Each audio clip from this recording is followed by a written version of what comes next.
Assalamualaikum warahmatullahi wabarakatuh.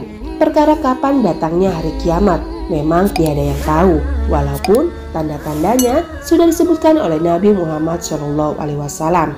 Tapi tahukah Anda, andai kata bukan karena seorang raja, kiamat disebut-sebut akan datang lebih cepat terjadi. Dan karena hal tersebutlah kiamat belum juga terjadi sampai hari ini. Mengapa urusan datangnya hari kiamat ada sangkut pautnya dengan seorang raja? Lalu siapakah sosok raja tersebut?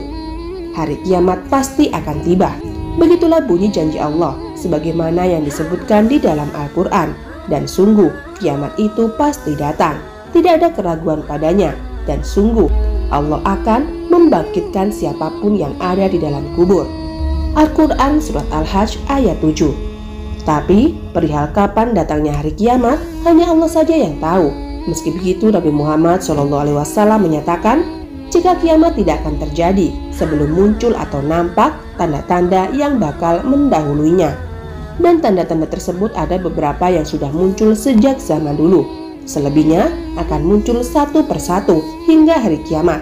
Dari sekian banyak tanda yang disebutkan, diantaranya yakni wafatnya Nabi Muhammad SAW, tahluknya Baitul Maqdis, wabah kematian, melimpahnya harta, timbulnya fitnah, hingga terjadinya perdamaian antara kaum muslimin dan kafir. Hal ini sebagaimana bunyi sebuah riwayat sebagai berikut. Dari Auf bin Malik radhiyallahu an, Rasulullah SAW bersabda, "Perhatikanlah 6 tanda-tanda hari kiamat.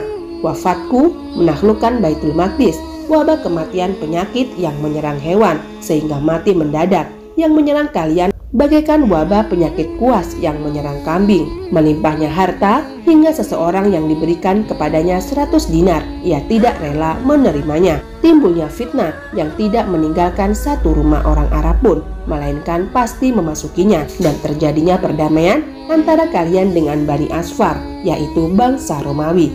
Namun mereka melanggarnya dan mendatangi kalian dengan 80 kelompok besar pasukan. Setiap kelompok itu terdiri 12.000 orang.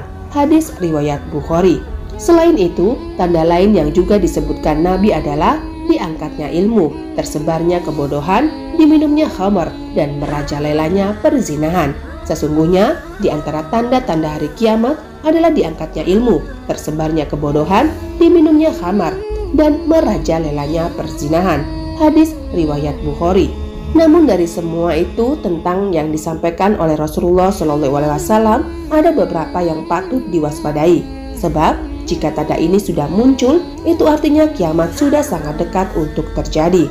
Dari Huzaifah bin Asid radhiyallahu anhu, Rasulullah SAW bersabda, hari kiamat tidak akan terjadi sebelum kalian melihat 10 pertandanya, yaitu terbitnya matahari dari arah barat, munculnya asap dan binatang melata dari bumi, keluarnya Ya'juj dan Ma'juj, munculnya Isa ibnu Maryam, Dajjal, dan 3 gerhana, yaitu gerhana di belahan barat, gerhana di belahan timur, dan gerhana di Jazirah Arab, serta munculnya api dari pedalaman negeri Adin yang menggiring atau menghimpunkan semua manusia. Hadis riwayat Muslim, Abu Daud, Tirmizi, Ibnu Majah, dan Imam Ahmad. Mungkin untuk saat ini kita masih bisa hidup tenang. Pasalnya 10 tanda yang disebutkan terakhir belum juga muncul di permukaan sampai sekarang ini. Tapi itu akan berbeda cerita bila mana seorang raja dulu tidak berhasil mengurung Ya'juj dan Ma'juj.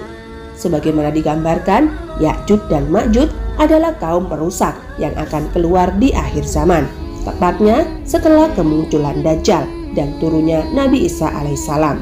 Ia akan keluar dari tempat-tempat yang tinggi dan akan berbaur dengan manusia. Dan pada hari itu, kami biarkan mereka, Ya'juj dan Ma'juj, berbaur antara satu dengan yang lain. Dan apabila sangkakala ditiup lagi, akan kami kumpulkan mereka semuanya. Al-Quran Surat Al-Kahfi ayat 99. Saat keluar, Ya'juj dan Ma'juj akan melakukan perusakan dengan skala besar dan luas, hingga setiap orang yang melihatnya bahkan lari menjauhi mereka. Dan setelah waktunya tiba, Allah akan membinasakan mereka semua tanpa satupun yang tersisa. Dari Abdullah bin Mas'ud radhiyallahu anhu, dia berkata, ketika malam diisrokannya Rasulullah SAW, beliau berjumpa dengan Nabi Ibrahim, Nabi Musa, dan Nabi Isa alaihissalam. Lalu mereka membicarakan tentang kiamat hingga beliau bersabda. Maka mereka mengembalikan pembicaraan kepada Nabi Isa. Lalu Isa menyebutkan terbunuhnya Dajjal. Kemudian berkata, selanjutnya manusia kembali ke negeri-negeri mereka, lalu dihadang oleh Ya'juj dan Ma'juj yang berdatangan dengan cepat dari setiap tempat yang tinggi.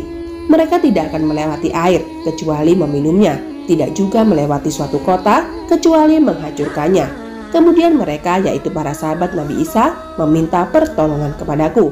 Lalu aku berdoa kepada Allah, maka Allah membinasakan mereka. Selanjutnya, bumi menjadi bau karena bangkai mereka. Kemudian mereka, yaitu para sahabat Nabi Isa, memohon kepadaku. Lalu aku berdoa kepada Allah. Akhirnya, Allah mengirimkan hujan dari langit yang membawa dan melemparkan jasad-jasad mereka ke lautan. Hadis riwayat Hakim. Sementara itu, Ya'juj dan Ma'juj sedang berada di balik dinding, sebuah dinding perkasa yang dibangun oleh seorang raja atas petunjuk Allah. Raja tersebut bernama Zulkarnain, seorang raja yang taat dan soleh yang hidup di masa kenabian Ibrahim alaihissalam. Raja yang namanya disebutkan langsung di dalam Al-Quran dikisahkan bahwa setelah masa kepemimpinan Raja Namrud yang zalim dan kufur, Zulkarnain hadir sebagai pengganti yang membawa kesejahteraan kepada rakyat. Ia sangat disukai dan disenangi oleh rakyatnya dan amat sangat bijaksana. Zulkarnain adalah raja yang amat cerdas, menguasai banyak bahasa, suka berpetualangan, dan mahir berlayar dari timur ke barat. Ia juga merupakan raja yang berkiprah besar dalam mendakwakan dan menyebarkan ajaran tauhid ke berbagai penjuru dunia. Pada sebuah perjalanan, Zulkarnain sampai ke tempat terbenamnya matahari di bagian barat dunia. Di sana, ia mendapatkan penduduk yang tidak beriman. Zulkarnain pun mengajak mendakwakan keesaan Allah kepada mereka. Penduduk tersebut menerima dakwah Zulkarnain dengan gembira. Perjalanannya pun berlanjut. Zulkarnain tiba di kawasan timur dunia, tempat di mana matahari terbit. Di sana Zulkarnain menemukan suatu penduduk yang amat miskin dan terbelakang yang tidak mampu membangun tempat tinggal mereka. Zulkarnain akhirnya membantu mereka membangun tempat tinggal yang bisa digunakan untuk bernaung. Setelah mendapatkan bantuan, para penduduk pun juga menerima dakwah Zulkarnain dengan sukacita. Kemudian Zulkarnain menempuh perjalanan ke tempat yang lain lagi. Hingga tibalah ia pada suatu tempat di antara dua gunung. Di sana, ia menemukan suatu kaum yang tidak mengerti bahasa. Dengan bantuan penerjemah, akhirnya Zulkarnain memahami ucapan mereka. Dan saat itu, terjadilah percakapan dalam pembicaraannya. Kaum tersebut mengeluhkan kesulitan mereka yang selalu dilanda kemiskinan. Sebab harta mereka selalu diambil paksa oleh kaum kejam yang tinggal di antara dua gunung yang bernama Ya'juj dan Ma'juj. Baik tanaman maupun ternak mereka semuanya dirampas tanpa sisa. Kemudian mereka meminta bantuan kepada Zulkarnain agar dibuatkan dinding penghalang antara Ya'juj dan Ma'juj dan para penduduk, supaya Ya'juj dan Ma'juj tidak lagi bisa menjangkau mereka. Zulkarnain pun dengan senang hati ingin membantu mereka. Sayangnya tak ada jalan lain selain meminta pertolongan kepada Allah Subhanahu wa Ta'ala. Maka diajak Allah terlebih dahulu para penduduk itu agar beriman kepada Allah. Setelah para penduduk beriman, Zulkarnain pun segera memikirkan cara untuk membangun sebuah dinding. Setelah ditemukannya caranya, ia meminta besi dan tembaga kepada para penduduk, maka dikumpulkanlah segala hasil tambang penduduk tersebut dan dibuatlah galian tanah dan pondasi yang kokoh.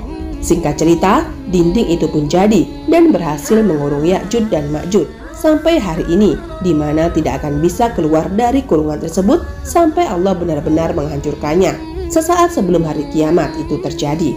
Dan Zulkarnain berkata, dinding ini adalah rahmat dari Tuhanku, maka apalagi janji Tuhanku sudah datang, Dia akan menghancurkan, meluluhkannya, dan janji Tuhanku itu benar. Al-Quran Surat Al-Kahfi ayat 98. Jika seandainya saja Raja Zulkarnain itu dulu tidak mengurung Ya'juj dan Ma'juj, apakah kiamat benar-benar akan terjadi lebih cepat? Tulis jawaban Anda di kolom komentar. Terima kasih sudah menonton video ini hingga akhir. Mudah-mudahan bermanfaat. Wabillahi taufik wal hidayah. Wassalamualaikum warahmatullahi wabarakatuh.